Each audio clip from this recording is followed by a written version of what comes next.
Manchester United open to selling Marcus Rashford this summer. Will Jeremy Frimpong become the first signing of the summer? And Thomas Tuchel desperately waiting for the Manchester United manager job. These are some of the topics we will be discussing on the show this evening. But before we jump into that, please smash a like on today's video, subscribe to the channel if you're new, and let's get straight on into it. So let's start the show off by talking a little bit about Jeremy Frimpong. So we've been linked to this player loads over the last couple of weeks. He's someone I like, obviously plays as a right wing back for Bayern Leverkusen, has had an unbelievable season over there in the Bundesliga. It looks like they could even win the Europa. They've won the Bundesliga already. They're in the German Cup final. He's been incredible. He really, really has. Now, the one thing we have to note with Jeremy Frimpong, he's a very attacking right back. He's not great defensively, being completely honest. But going forward, he is absolutely elite. This season alone, he's got 13 goals and 11 assists across all competition, averaging a goal or an assist every other game. So I think he'd be a really, really good signing. I think he'd offer us something really different to what we've got already. It looks like Aaron Wan-Bissaka will be leaving the club this summer. Obviously, Diogo Dalot's been one of our players of the season. I think you keep Dalot, definitely. But if someone said to me, we can sell Wan-Bissaka and then go and get Bayern Leverkusen's Jeremy Frimpong, I would do that in a heartbeat. He's available for £34 million release clause. But yeah, the headline this evening is that Manchester United have intensified their efforts to sign Bayern Leverkusen right wing back Jeremy Frimpong. So yeah, we'll keep an eye on that. Really, really excited about him. I think he'd be an absolutely wicked signing. But what do you guys think? Jeremy Frimpong, do you like him? Do you think he's maybe too attacking? Do you think we should be looking at someone a bit more better defensively? I don't know. I think the thing we have to consider is obviously Wan-Bissaka is really good defensively, but not very good going forward. I think Dalot's quite good defensively and quite good attackingly. I don't think Dalot's like amazing at either, if that makes sense. I think he's more of a well-rounded player. He's quite good going forward and he's quite good defensively. Whereas Jeremy Frimpong is very much a world-class right wing back, in my opinion, from an attacking perspective. And then you have another report this evening saying that Jeremy Frimpong's financial advisor has just opened a property company based in Manchester. The incorporation date was April the 24th. A source says there is now a real possibility that Jeremy Frimpong will join Manchester United this summer. So it looks like this one could happen. And if I was to put money on it, I would say that he will become a Manchester United player. I think he'll be our first signing of the summer. And I think that Wan-Bissaka will probably leave, whether that's to Crystal Palace again. I think that's a strong possibility. But I would love to see him. I really, really would. Right, let's move over to the manager quickly. David Ornstein from The Athletic, very, very reliable journalist here in the UK, is reporting that Thomas Tuchel is very interested in becoming the Manchester United manager this summer if the job becomes vacant. I don't really know why stories like this are coming out after the game yesterday. I know people will say it's only Sheffield United, but we still won. We played well, in my opinion. I think we dominated them. We had all of the possession, and that was the kind of play that you expect from Erik ten Hag. I don't want to now go and get Thomas Tuchel. Like, it doesn't interest me. It doesn't excite me. But he does seem to be the name that we're heavily linked to at the moment. Ineos apparently really like him. Ineos, are supposedly keen on bringing him in. You have another journalist very, very close to Bayern Munich, Christian Falk, very reliable tier 1 journalist in the Bundesliga. He is reporting that Thomas Tuchel has no intention of staying at Bayern Munich beyond this summer. The manager has accepted the club's decision and has said from his entourage that he's had enough of Bayern Munich. It says Thomas Tuchel wants to return to England and is now being discussed at Manchester United. So there are very, very reliable journalists in Christian Falk, obviously a tier 1 Bundesliga journalist.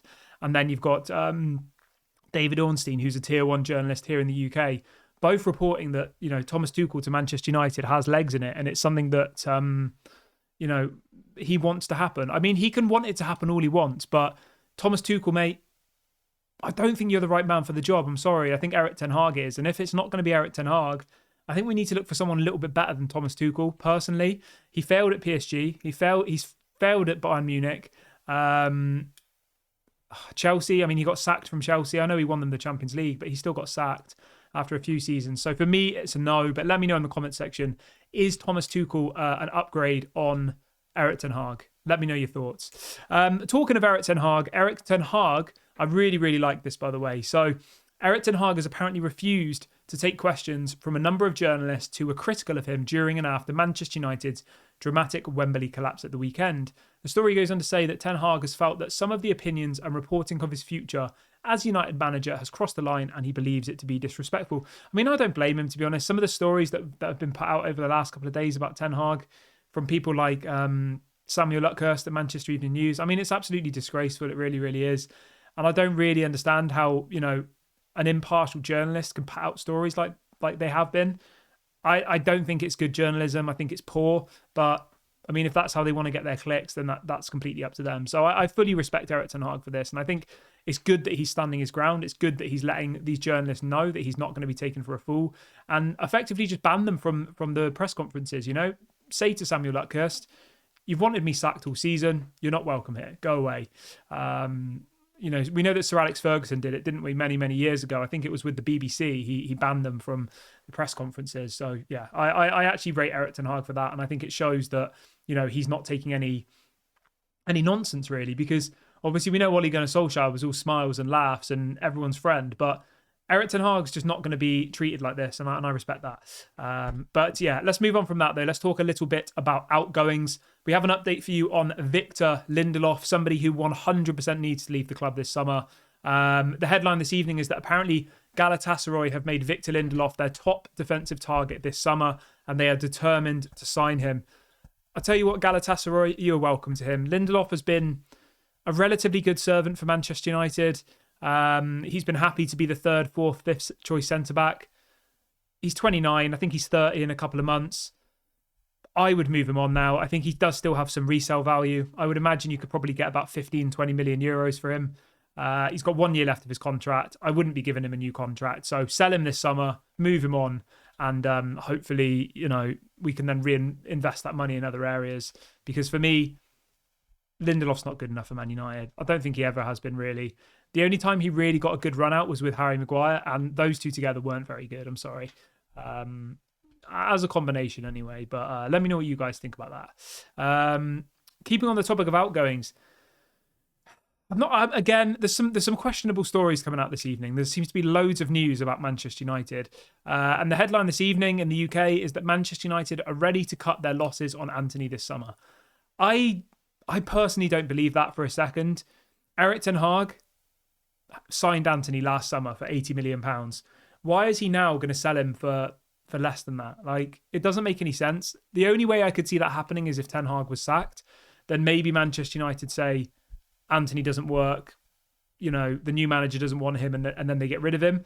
But I don't understand why Erik ten Hag would admit that he's flopped. It just doesn't really add up to me. So I think we can take that one with a pinch of salt, because it's just not very realistic.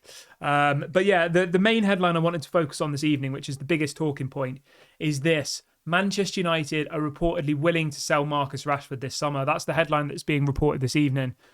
I would sell Marcus Rashford. I mean, he has been good at points. He's been here in the first team for 9 years now. Apparently, Manchester United would be willing to accept somewhere around £60 million, which sounds like not very much money. But the thing you have to consider with Rashford is he's on very high wages. He has come through the youth academy, so whatever money we get from him would be 100% profit, which will really, really help our financial fair play this summer. I think somewhere between 60 and 80 million is probably reasonable. People saying 100 million, he's not worth 100 million. 60 to 80 million pounds, I think, would be a reasonable fee. He's still got 4 years left of his contract. Obviously, this season's not been the best for Marcus Rashford, but there is a good player in there. I just think that his attitude stinks. I think he's lazy. I think he thinks he's better than he is. He doesn't track back. He doesn't run. He doesn't seem like he cares. And when you add all those things together, the best possible thing for Rashford is for him to go and find a new club, a fresh start. Maybe he can look like he's enjoying his football again, because at Manchester United, he just looks miserable. And I don't think he's going to, recreate the form of last season, in my opinion. And I think that now would be the good time to cash in on him. But let me know in the comment section, how much do you think Marcus Rashford is worth? What's your kind of minimum that you'd accept for Marcus Rashford? I said 60 to 80 million. Obviously, his wages are around 300k a week as well. So if you work out how much you'd save in wages plus the transfer fee, it would be a hell of a lot of money. So 60 to 80 million, that's what I would take. But let me know what you guys think below. A little bit on Michael Elise as well for you all this evening. Apparently, Michael Elise wants to join Manchester United, okay? And Crystal Palace are reportedly not willing to accept anything less than £60 million. That's what apparently his release clause is. £60 million for Elise, I'm not convinced by that, to be honest. Like, we've been stung so many times overpaying on players. Anthony, Rasmus Højlund. I like Rasmus Højlund, but we paid too much money for him. And Michael Elise for 60 million, that sounds like way too much, being completely honest. I think that's 20 million more than he's worth. 40 million, I think, would probably be a fair price, but 60 million, I think it's a little bit too much for me personally. But let me know what you guys think. Maybe there's a world where Frimpong plays on the right wing. I mean, he plays pretty much right wing for Bayern Leverkusen. He's not great defensively. Maybe that's where they're going to play him. But yeah, we'll have to wait and see what happens with that one. Yeah, I'm not that convinced for £60 million though. Personally, I think that's a little bit excessive. But I am going to wrap the video up here, guys. I hope everyone has enjoyed the show today. If you have, please leave a like, a comment, subscribe. This has been Daily Red Devil. I'll speak to you all very soon.